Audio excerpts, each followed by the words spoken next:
டெய்லியும் பண்ற விஷயத்துல ஒரு சின்ன சேஞ்ச் பண்ணா அந்த விஷயம் அழகாகும் போது அது பண்றதுல ஒன்றும் தப்பு இல்லை.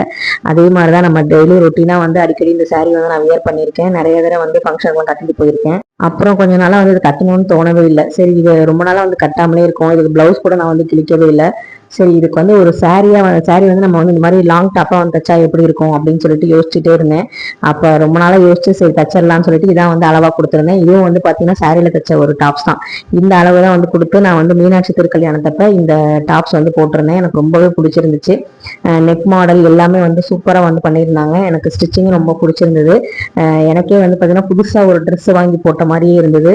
அன்னைக்கு ஃபுல்லாவே வந்து ஒரு பாசிட்டிவ் வைபோடயே இருந்தது. ஒரு சின்ன விஷயம் தான், அந்த சாரியை நான் கட்டும் போது கூட இவ்வளவு சந்தோஷமா இல்லை. ஆனா அதே வந்து கொஞ்சம் சேஞ்ச் பண்ணி நம்ம வந்து அந்த சுடிதாரை வந்து கன்வெர்ட் பண்ணி போடும்போது ரொம்ப அழகா கட்டின மாதிரி இருந்தது. உங்களுக்கு இந்த சாரியில தச்ச சுடிதார் வந்து நல்லா இருக்கா அப்படின்னு சொல்லி கமெண்ட்ல சொல்லுங்க. ஸோ நீங்க இந்த மாதிரிலாம் பண்ணிருக்கீங்களா அப்படின்னும் கமெண்ட்ல சொல்லுங்க. தேங்க்யூ.